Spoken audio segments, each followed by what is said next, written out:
Good evening, everybody. This is probably one of my favorite subjects to talk about. And as many of you know, I really believe in saving teeth and preaching, so to speak, conservative dentistry. Tonight, we've got a lot of information to share with you, and we'll get it going. First off, I want to say thank you to Voco.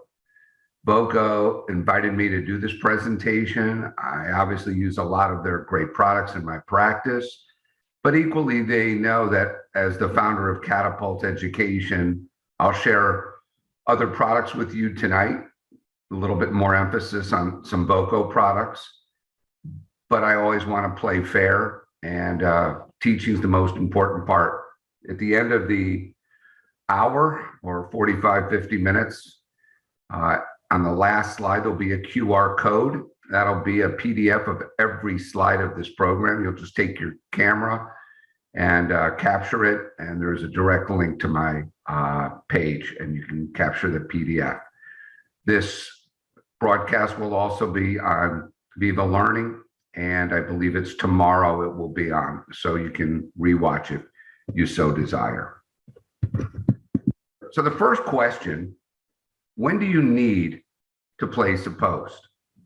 And I want to be clear, posts are really restorations which utilize the root canal space to improve the retention and the resistance form of the tooth itself, which lack coronal structure.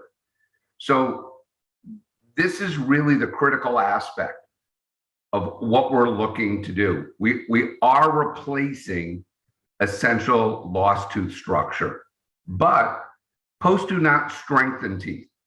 They really truly help to increase the retention and the resistance of a restoration when we've lost this coronal tooth structure. So the critical point is, it really doesn't strengthen the teeth, it just rebuilds. They simply rebuild the teeth. So the research on this is rather very, very interesting. And many of you, I think, will be a little bit surprised when I show you the literature on this. So you can go into the database of PubMed, and there's just dozens and dozens of articles. And I wanted to really feature one specific article. It came out of the Journal of Endodontics in 2016.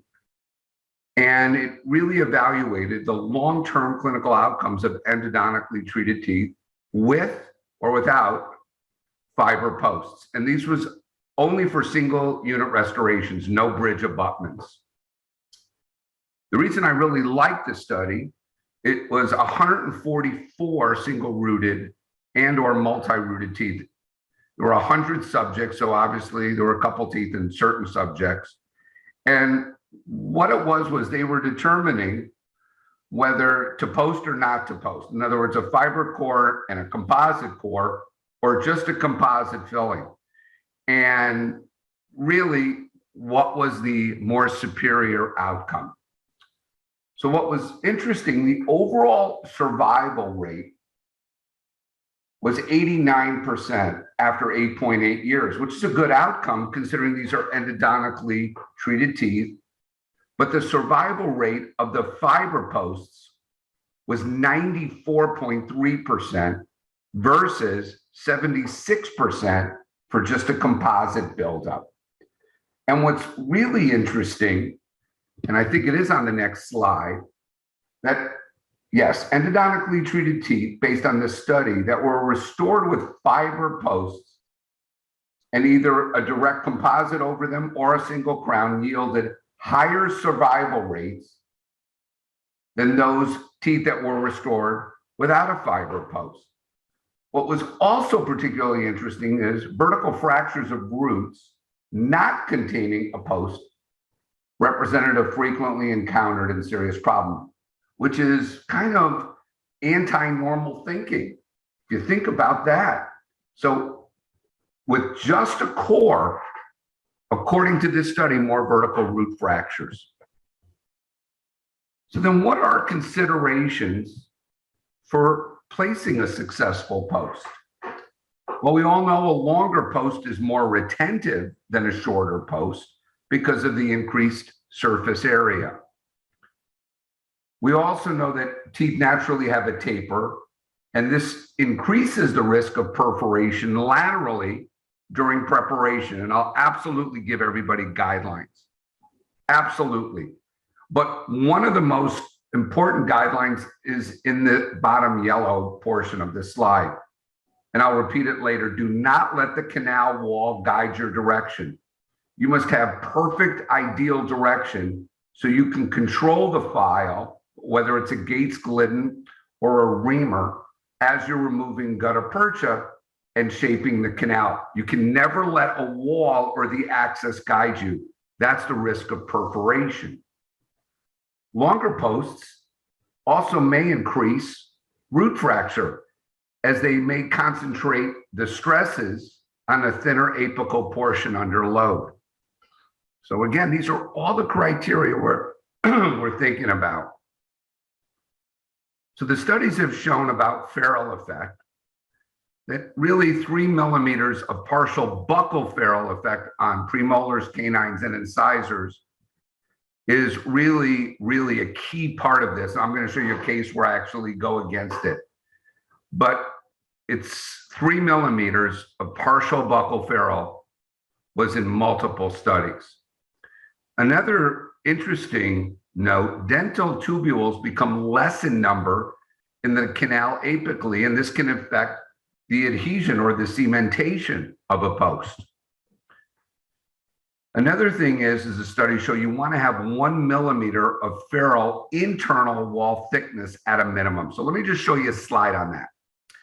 When you see where these arrows are, this is the internal Farrell effect. We always hear about external, but if the walls are so paper thin, that also leads to a risk of fracture. And as you go down apically, the same thing. So again, I prefer always a tapered post if that's what's guided by the root itself. I always prefer a tapered or what I call a double tapered post, which we'll get to. The seal, you all know, minimum of 3 millimeters, but the studies really go 4 to 6 millimeters of gutta percha should remain undisturbed to preserve the apical seal. And the crown to root ratio should be no greater than 1 to 1, and I'll show you that in the case I've selected tonight. So this is Jim, and Jim is going to be our case tonight. It's a challenging case, as you'll see. He's 75 years old, and he had his, we'll call the crowns done around 24 years ago. He came in for a better smile. He wanted a conservative approach. He's been my patient for years, and we've been watching these, and they just got uglier. He really did want to avoid surgery, which I find a lot in older patients, or we'll just say, yeah, in older patients. He wanted to avoid excess drilling, meaning he didn't want me to crown 7 and 10. And he knows how I am about doing unnecessary crowns. He's 75. Those laterals can be absolutely, you'll see, direct composites will be an excellent solution. I asked him if he wanted to do some bleaching first. He says, I don't want Hollywood, just maybe a little bit lighter. So we did bleach first before we started the case. And really, the plan was to bond 7 and 10 MBLs and redo the crowns on 8 and 9. Well, they were both root canals, and here's the X-ray. So 8, you can no periapical pathology noted. 9 had a parapost in it. 8, or the right lateral incisor, no post. So as I start to remove the crowns, I always use electrics. And I'm just going to highlight electrics.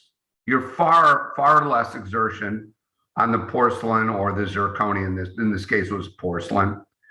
Far less exertion pressure removing the crowns themselves. You just want to use the appropriate burrs.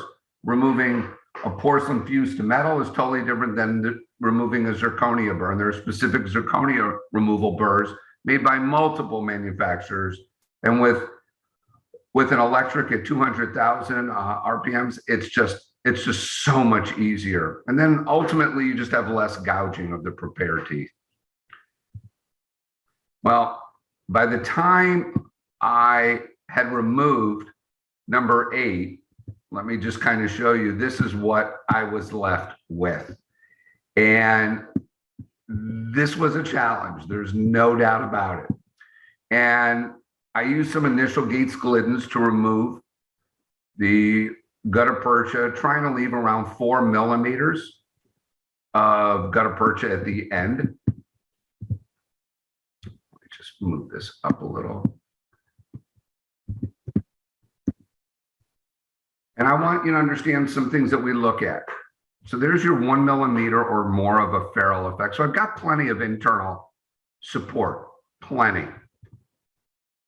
The seal, everything looks good. I tried to leave around 4 millimeters because I needed some length here. The crown to root ratio, maybe it's a little bit more than 1-to-1, probably based on the bone level. But again, we're not gonna, well, again, this is, we'll call it a non-ideal setting, but this is what we see all the time. The preparation for me has to be below the osseous level. This is a critical point in the literature. I want to be below the osseous level. Why? Because understanding that you're going to have some movement with the PDL, some flexibility. And so the cortical bone will flex a little bit, as will the tooth within the PDL. So I routinely always want to be 3 to 5 millimeters below the cortical crest. So is this ideal? No, it's not ideal. But please understand, he's 75 years old. I don't even consider that old. He had this tooth, had this restored for 20 plus years. And we'll get into the occlusion a little bit more. So I call this a partial ferrule effect. Ultimately, he wanted to avoid surgery. So crown lengthening wasn't even an option because the crown to root ratio would have been really non-ideal. Somebody may say, well, what about ortho extrusion? Nah, it's not going to be ideal. Let's not overthink these cases. We did discuss an implant. He preferred to save his tooth, and he understood the prognosis was guarded. Occlusion. Because this tooth was so damaged, I was going to design the occlusion in a lighter CR and light protrusive disclusion. So I was going to use the laterals and the centrals in a protrusive manner. And he wasn't a grinder or clencher. And look again, at 20 to 24 years that these 2 anterior crowns were in place, but probably not a lot of structure underneath, they'd held that long. And we were just going to rebuild them and get many, many years out of it. So when you look at the selection of posts, it's really all about the properties. And the 2 most important physical properties are modulus of elasticity, bending, and flexural strength of the post itself. So when you look at the modulus of elasticity, what you're looking for is a post to have a dentin-like behavior load. You want it to be like dentin. So in this slide right there where you see high stress levels in red, we don't want to create more stress in the root. Absolutely, we want to avoid root fracture. So the literature guides us on the type of materials that we want to use. So when you look at the modulus of elasticity, and you look at dentin with an 18.6 modulus of elasticity, we go right to the bottom with zirconia. A zirconia post has no flexibility. It's really very unflexible. So as I go into the next couple slides, we're talking about zirconia posts, which had their run, I believe, versus fiberglass posts. The study shows zirconia posts are far too rigid. They lead to catastrophic failure, whereas fiberglass posts may have an adhesive failure, but routinely they'll break before a root fracture. So there's always a chance to potentially save that root with a glass fiber post if it's broken, and I'm going to show you ways to avoid that. But a zirconia post, it can lead to too many catastrophic fractures. So fiberglass posts are definitely far more aesthetic. They have a modulus of elasticity far closer to Denton, and they provide a uniform stress distribution throughout the canal structure itself. And this helps minimize the risk of a catastrophic root fracture. The prefabricated posts associated with direct cores, when exposed to this intermediate cyclic loading, this is how you can develop debonding. So that does happen, and tonight I'm going to show you how to avoid and get longer-term clinical success. The anatomy of the root itself we're going to talk about. They're not circular. We're talking more oval and flared roots, oval shape and flared roots. So the cement line becomes variable. And we're going to talk about the cement line in just a few seconds. The bottom line is the lower elastic modulus materials generate far less stress at the cement line, far less stress than compared to post and cores with rigid materials. So zirconia posts to me, gone.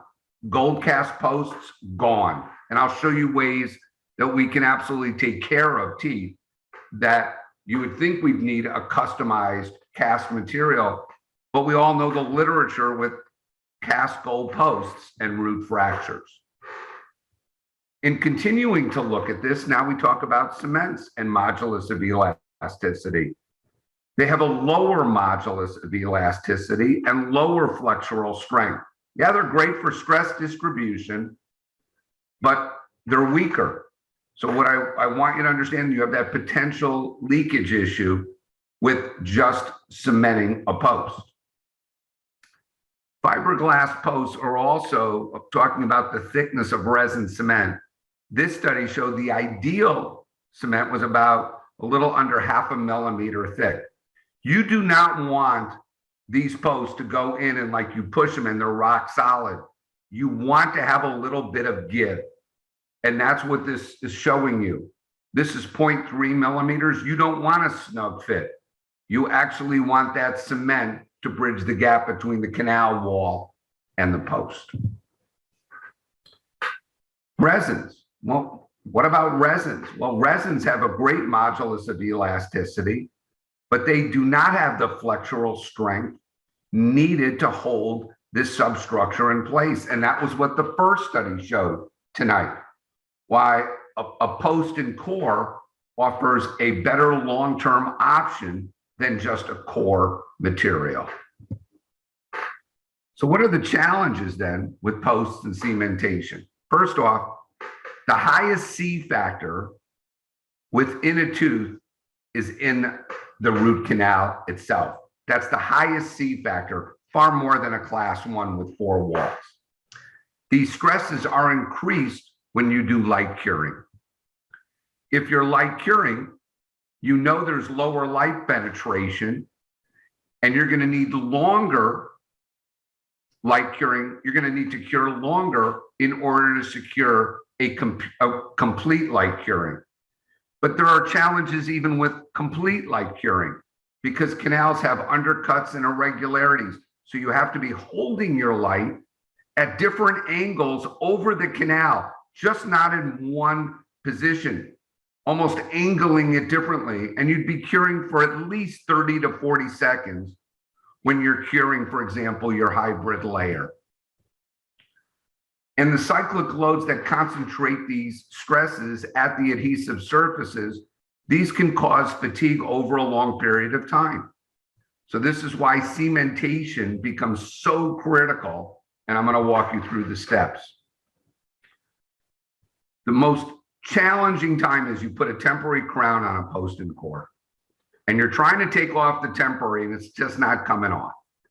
And what I'm going to tell you is cut it off. Cut the temporary off. The last thing you want to do is create trauma and potentially break that post and core. So for me, if that temporary crown doesn't come off easily, on a tooth that I've done a large post and core with, I just cut it off. So let's talk about properties of these fiber posts. As stated earlier, look at the modulus curve. Zirconia, absolutely not in the same ballpark as a glass fiber post compared to dentin. Look how similar they are in modulus of elasticity. But truth be told, all these posts are not made equal. Here's one, another, and the one I'm talking about tonight is the Rebuilda post. And I'll show you another one. And the posts that I routinely use are built this way. The Rebuilda post is an excellent post. Now, why? So first off, you have these glass fibers and they're distributed in a 10% filler. They're about 12 microns in width, and everything is concentric. And you can see that in all three diagrams.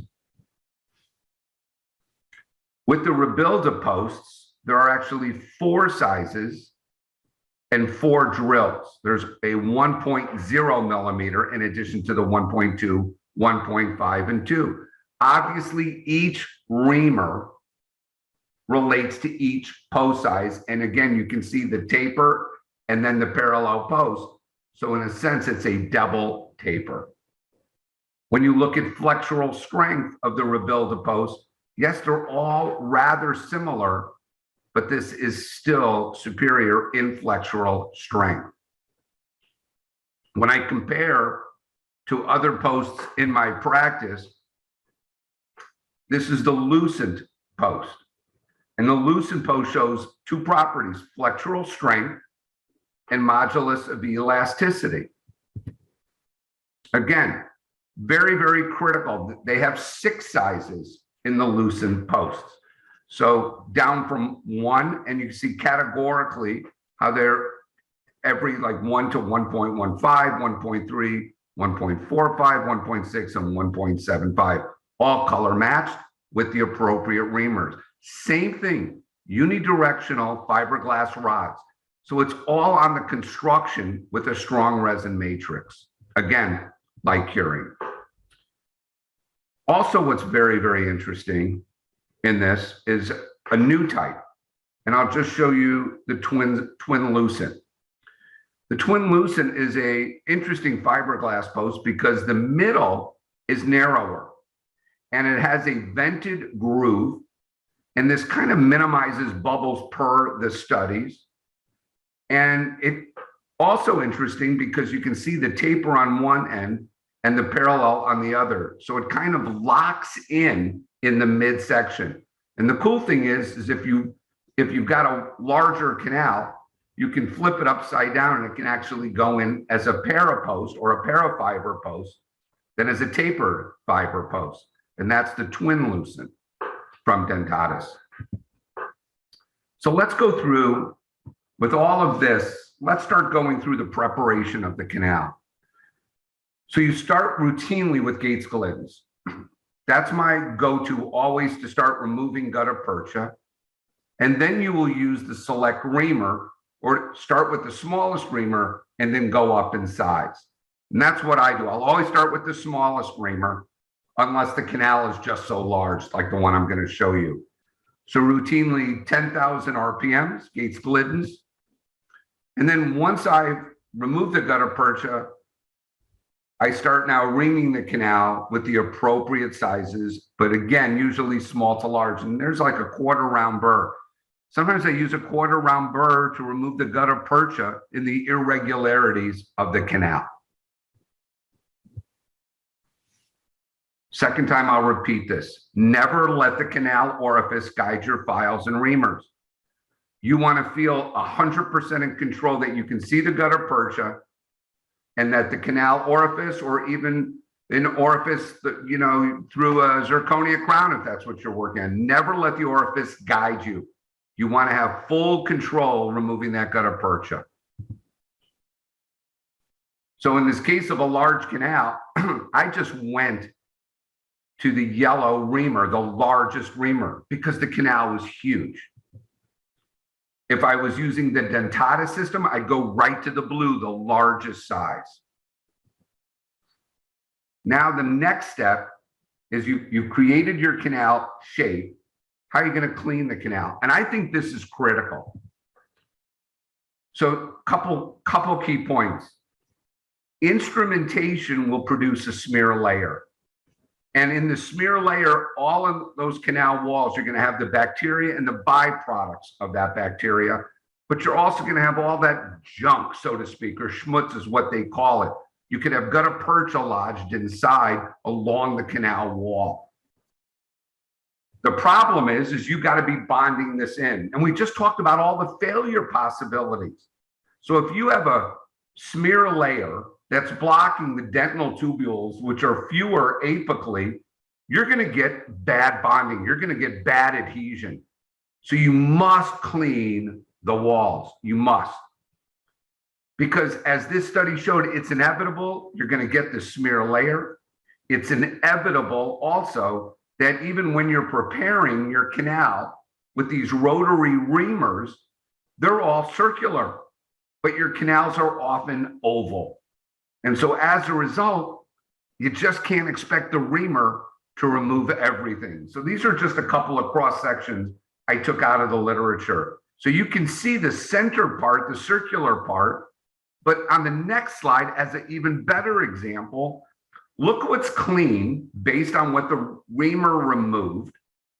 And then what's unclean is because the canal is not perfectly circular. And when I say clean, this would be after the cleansing I'm going to show you. So I want to clean the canal. It's been shaved, but now I really want to clean the canal.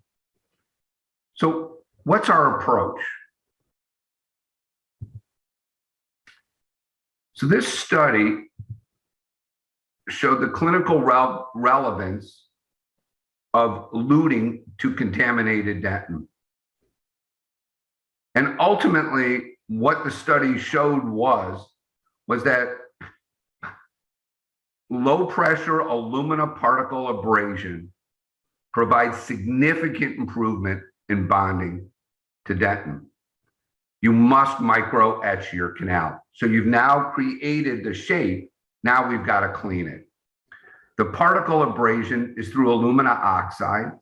The size of the particles at 40 psi were found to be irrelevant.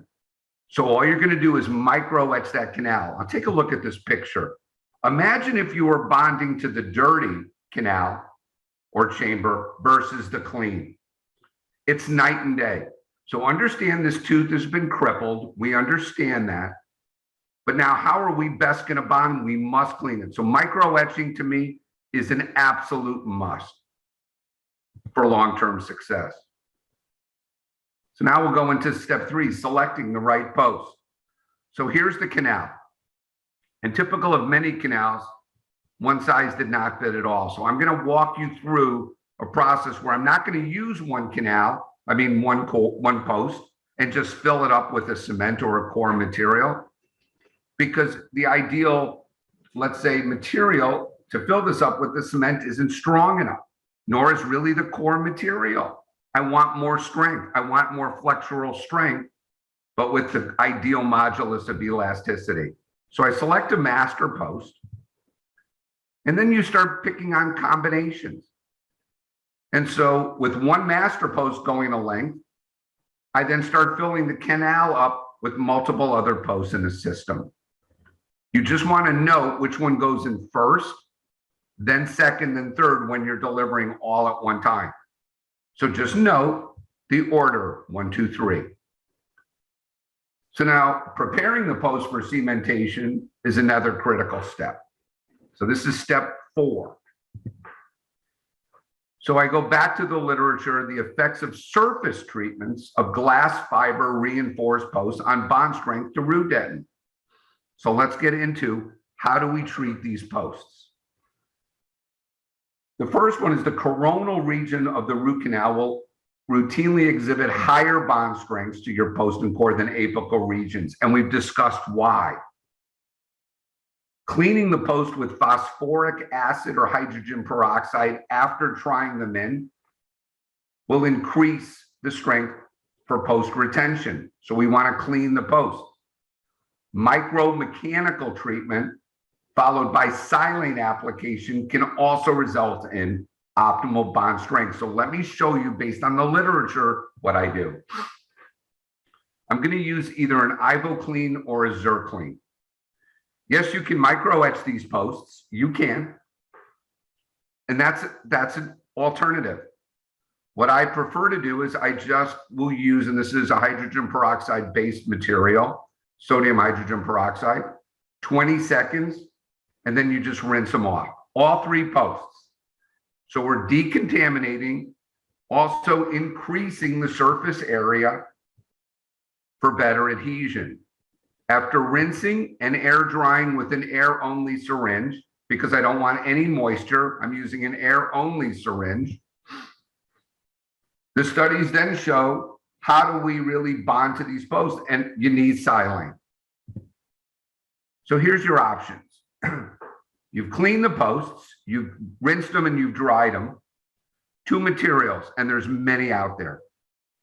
You can use Bisco's silane parts A and B, 1 drop each or 2 drops each, mix them, and you would place that on and follow the manufacturer's instructions. Some go for 30 seconds and some go for 60 seconds. Placing silane is usually 30 to 60 seconds, and it varies. With Voco's ceramic bond, you just peel the tin foil. It's all in one, it's like a unidose, and you just coat the posts for the 30 to 60 seconds by the manufacturer's directions for use. What are you going to do then? Then you're going to air dry. So you've air dried now, again, air only, the silane. So you've cleaned it, silanated, and now you have to decide, am I going to cement the posts, or am I going to basically create a monoblock by using a post and core material, which is really a flowable composite all in one. So with cementing your posts, then you do a core over that, or what I prefer to do is deliver the post with a core material that will be the same core material, so it's all monoblock in one, and I'll walk you through this. So let's say you want to cement. What do you do with the post?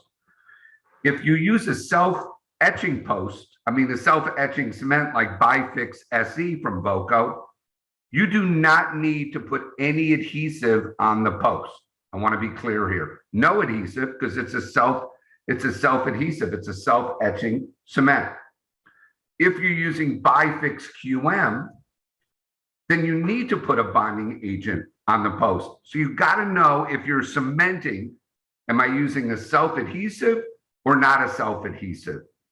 And that will determine whether you put a bonding agent on the post. This was an interesting study, and I do think it's important. If we're going to do a chemical cure, you can see that's CC. You're going to have, I would say, better bond strengths, obviously, apically. If you light cure, just like the study showed, you'll have higher bond strengths if you strictly go light curing coronally, but less bond strengths apically. So again, I'm going to go chemical cure here, but then finish with light curing. If you're using a core buildup material that I'm going to be showing you, the monoblock approach, you must put a bonding agent over the post. So let's go back to this. You're going to clean the post, you're going to silanate the post. And now with Futurabond Universal, I'm going to basically scrub the entire surface for 10 to 20 seconds of the post. I'm going to air dry, again, air only. And it's up to you whether you want to light cure the material on the post. I say, why not? But it's up to you. This is a unique material where it's a dual cure, all in one universal bonding agent. You do not have to light cure. You can, it's up to you after you apply the bonding agent, air dry it. It's up to you whether you want to light cure. But now your post is ready to be bonded in. This is what I've been doing for well over 10 years, and I equate much of my success to following each and every one of these steps. Delivering the posts. And when I talk about delivering, let me walk you through this. The core materials in my practice are Rebuilda DC, ViSalus Semcor, and Luxacor. Those are the three that I've been using for a number of years. Semcor is probably the newest. Luxacor has been a mainstay. Rebuilda has been a mainstay in our practice also. Two types of ways to deliver this. I always prefer the dual barrel small syringe because I just have much more control than the gun. So I'm absolutely a big believer in the syringe application with the canal tip, and I'll walk you through that.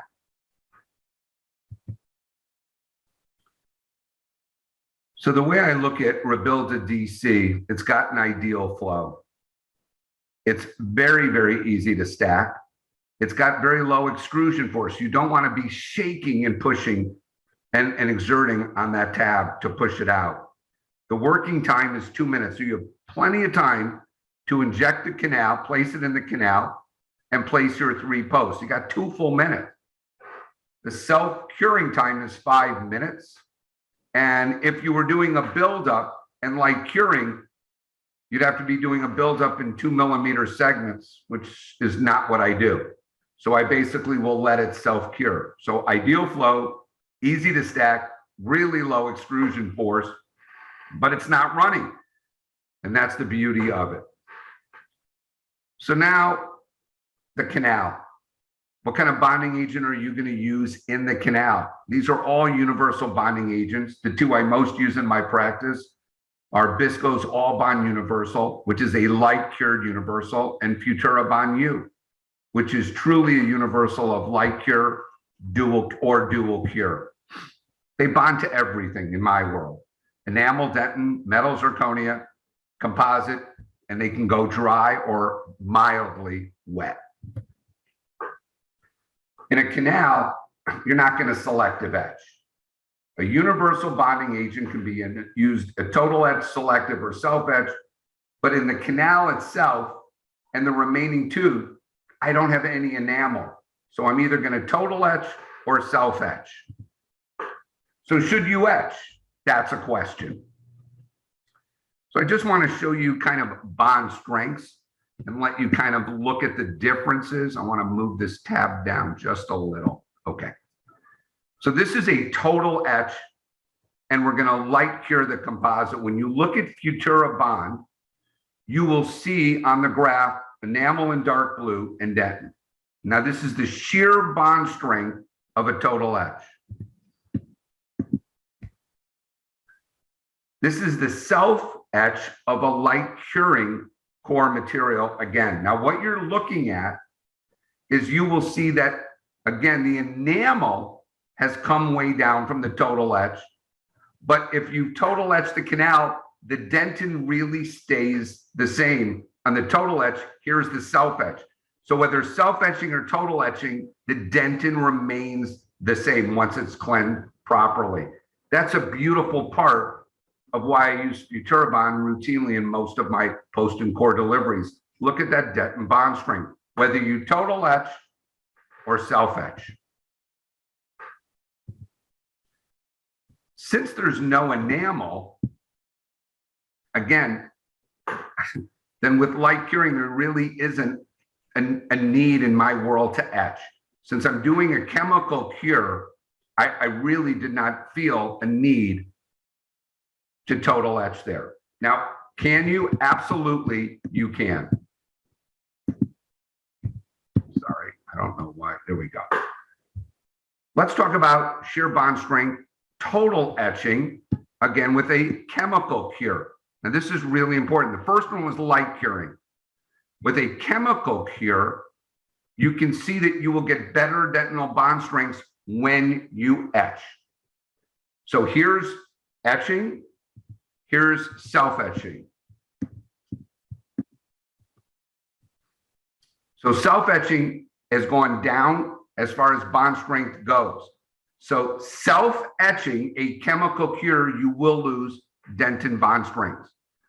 So with that said, Even though etching is optional, I want to be clear here. I really like to etch my canals because you get stronger bond strengths with a chemical cure. So let's be understanding. You have nothing to lose by etching. So all I'm trying to do is optimize my success. Does etching replace micro etching? Absolutely not. Etching comes after micro etching. So I'm going to etch the canal and all the remaining two structure for 10 or 15 seconds, rinse, suction, and blot dry, or even air dry. Now I'm going to place Futurabond in the canal. Again, it's a dual cure universal unidose adhesive. So when I'm looking at using Futurabond as a one adhesive for adhesive dentistry, I don't have to mix anything for a self-cure or dual cure mode. That becomes critical in this. It will still bond to metal. It will still bond to zirconia, aluminum oxide, and the same things other universal bonding agents do. I just don't have to mix it with any activators. So what do? You scrub the canal walls, and I mean scrub for 20 seconds.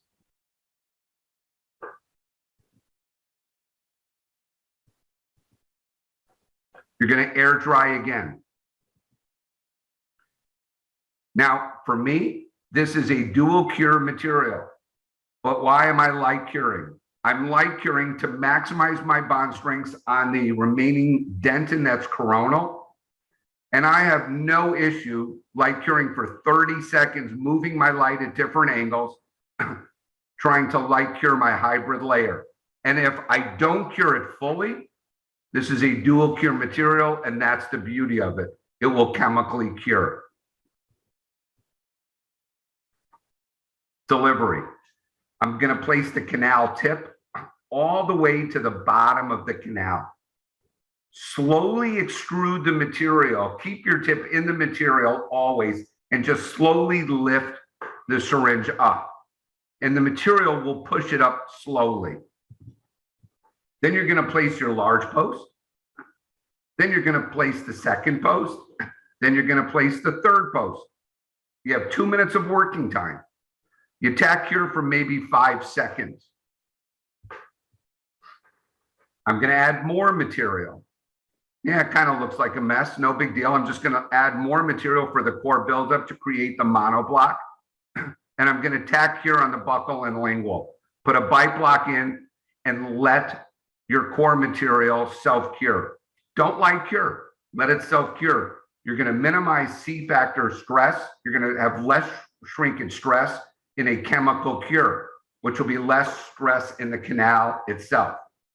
So I just let it self-cure fully before prepping. At the 5-minute mark, I'll do my final preparation, and then I will light cure again, probably for about 30 seconds, rotating my light around. Why? I want to convert as much of that material, that core material, to full strength.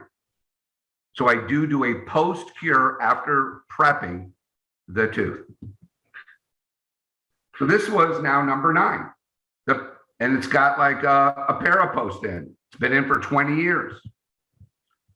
Well, as I remove the crown exactly the same way and then start removing the composite buildup material, I started at 200,000 RPM. And then I go to 50,000 because I really don't want to hurt the post. So I'm just removing the composite at around 50,000 RPMs. Once the crown's off, the composite's out, now I start doing caries removal, and you've seen me teach this before. It's at about 10,000 RPMs to do initial caries removal with a carbide burr, and then I use Comet Ceraburs at 2,000 RPMs to remove the deeper decay. And this is the post that I had left. Not a lot of ferrule effect, same issue. And is it ideal? It's not ideal. I gave him the warning. He understood. I placed a pin. I have no idea if the pin actually helps. But now, again, there was not a lot holding this in, and it had been in already 23 or 24 years. So you could say, Lou, just put 2 implants in. Well, I'll show you the end result. You tell me. So I micro etched the post, the pin, just to roughen everything up, and how best to bond. It's the same thing. I'm going to use the same universal bonding agent. Why? Because I can bond to metal, the dentin, and the composite here. There's no other generation of bonding agent I use in my practice. I only use a universal because it allows me far more flexibility, and I can bond to all of these different surfaces, materials. I could total etch or self etch. Selective etch is obviously out. So the rebuild, after I micro etched it, the option is to etch or not to etch. I'm going to etch. It's what I do. With universal bonding agents, you can go directly to self etch. That's up to you. But again, I still prefer to total etch. But in this case, I didn't want to create any bleeding with a phosphoric etch. So I'll just show you another new product we've evaluated at Catapult. It's from Vista Apex. And it's quite an amazing product.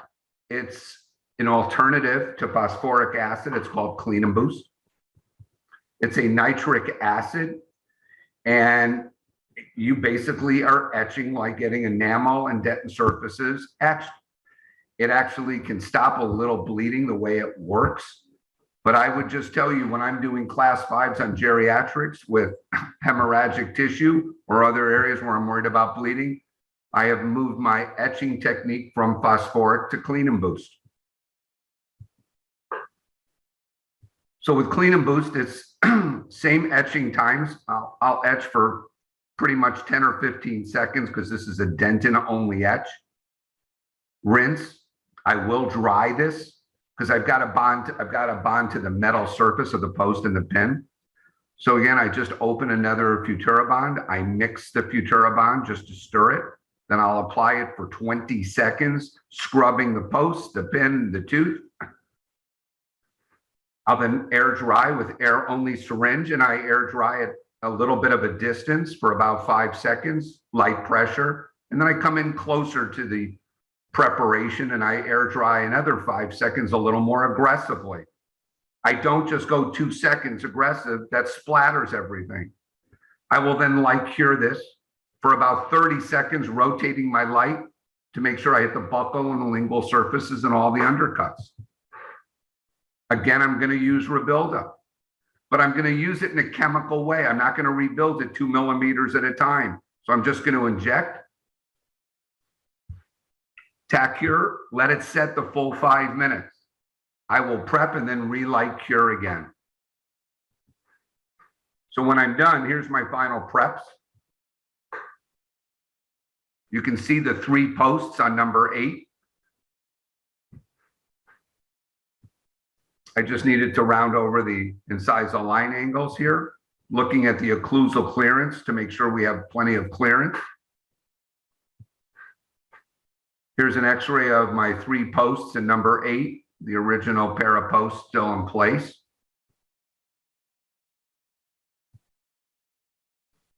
Shade matching.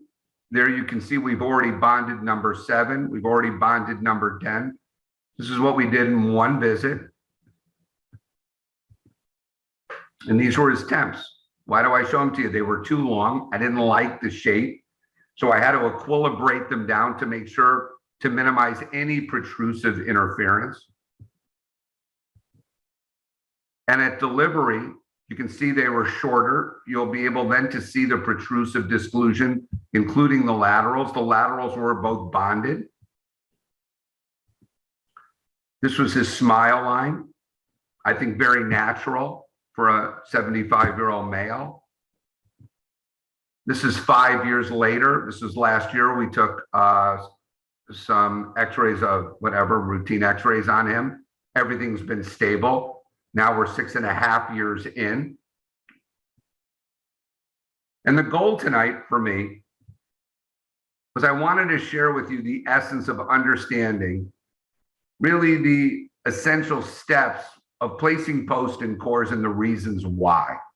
And that's what I wanted to cover based on the literature and the step-by-steps on how to successfully place these posts and cores. And I'm gonna now go to the Q&A session. If you take your camera, focus it at the QR code, that will then take you to a link and you can download the full PDF. I know there's a lot of material in here, but to me, when you're cementing a post and core on teeth that are just, in a sense, crippled in a sense, I think cleansing a canal, etching, proper bonding and delivery, there's no compromise whatsoever. And long-term success, whether it's a single post or multiple posts, the recipe is what I demonstrated tonight. So let me try to handle some questions. So how do you clean all the microabrasion particles out of the canal space? So it's a great question, Brad. And routinely after I do my micro etching, the micro etcher that I have actually has a water jet spray, but otherwise I will just take my water spray and just copiously, literally spray right into the canal multiple times. That becomes critical. Okay, got it. I appreciate the compliments, but if you have more questions, please ask, because I've got a few more minutes and I know we've got a good sized crowd. Okay, I guess the last slide's off, so people are asking for the QR code. I'll try to get that to you. Okay. Okay, so you had my, can we go back one slide so they can get the QR code and my email address? Okay.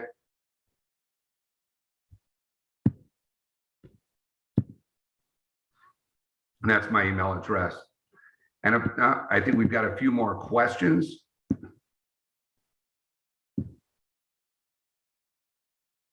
Will the rinsing compromise the root canal or root canals? No, I do not believe you've got your 4 or 5 millimeters in there. It's like etching and rinsing. I do not believe you are compromising your seal.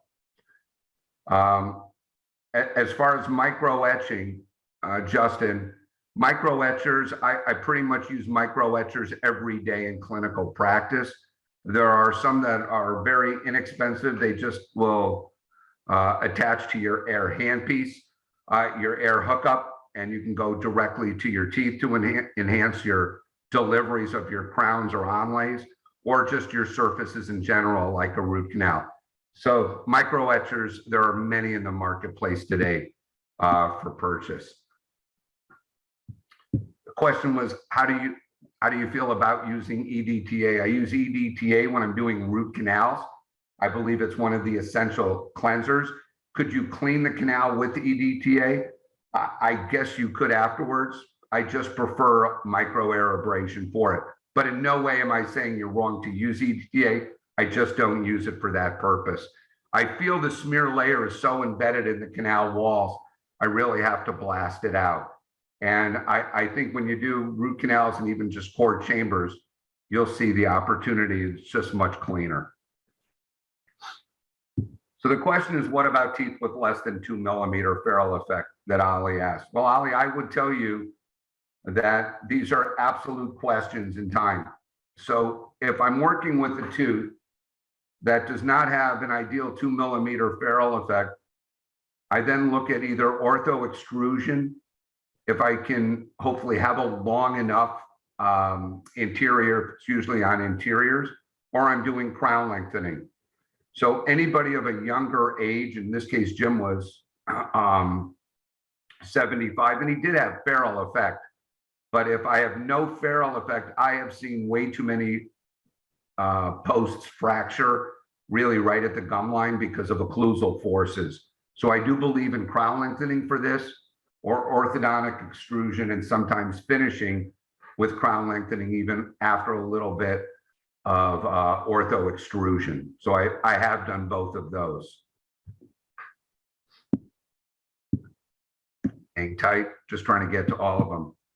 Any opinion on using Concepsis or a similar cleanser after etching the canal? Supposedly increases dent and bonding strength. There are products that do enhance bond strengths after etching, as far as to increase bonding. Openly, I haven't done this for years. I know they're out there. I just don't use it. And I know Heraeus makes a wonderful product as a similar type cleanser. And again, I just have not needed it, but I also understand that based on the MMPs and everything else. I'll just say I etch and I bond, and that's what I've been doing for decades. I'll try to show the QR code one more time. Give me 1 second so you can all have it. Next question. Will it be better if we connect these two teeth? No, I don't believe in splitting these two teeth at all. They both have separate PDLs. I don't believe, I really would prefer not to splint in this case. I think it's a good suggestion, but it's not what I would want to do. For highly tapered canals, you use multiple posts. I'm just going to say this. If I have a large tapered coronal surface, I will use multiple canal. I will absolutely use multiple posts. You could put one large post in, and there are many manufacturers out there who make really small additional posts. So, and Voco is one. So I would absolutely use multiple posts. I've been doing this for years because I'd rather fill a canal up with 2 or 3 posts than just a core material or a cement. Next question is, what can be done if the previous crown with the root canal is extruding? Well, let me just say this, Michael. If you have a root canal that's filled and you've got extrusion of the gutta percha, the patient's asymptomatic and there's no periapical pathology, I'm not going to do an apico and remove the gutta percha, nor am I going to retreat it because it's already extruding. Now, if I have periapical pathology, then I'm working with an endodontist to deal with the extrusion. And I'm probably then going to redo the root canal, or I'll have the endodontist redo the root canal if it's symptomatic. But if it's not symptomatic and there's no pathology, I leave it. I mean, I've been leaving it for decades. Does any universal bond work for fiber posts, or do only certain bonds to fiber? Universal bonding agents will work for fiber posts. That's why I showed you today with Futerabond Universal. Can you use other universal bonding agents? The word is absolutely yes. But please know, you then have to use certain activators with certain systems, or like with Allbond Universal, it's a light cure only. So you can use it in a dual cure, but it's a light cure only. So you must light cure Allbond Universal. So just understand each of your bonding agents are a little different. With Futerabond, you just peel it, stir it, apply it, and it's dual cure, light cure, total etch, selective etch, or self etch. And that's the beauty of that product line. Do you caution the patient not to bite directly into things when you have a post and core? Yes. So Susan, there's no doubt about it. These teeth are definitely more at risk. So in this case, would I tell someone not to bite into an apple or directly bite down? I would, and I would give them instructions. Will they? They probably would. But more importantly, I really also want them in light CR or light CRCO. And I really want to minimize a long protrusive disclusion because I'm afraid of that also. If he was a grinder, he would have been in a night guard, but he wasn't a grinder. And those teeth, those crowns had been in place for over 2 decades. Okay. So Michael, you asked about not gonna purchase the whole tooth. I think you're just gonna have to message me at my email below. I'll put my, yeah, okay. There's my email. And if you go to the QR code, you can download the entire PDF. Trung, thank you so much. Phil, thank you so much. And Voco, thank you so much for hosting me. And I wish you all a good night. And don't hesitate to reach out to me. Thank you so much.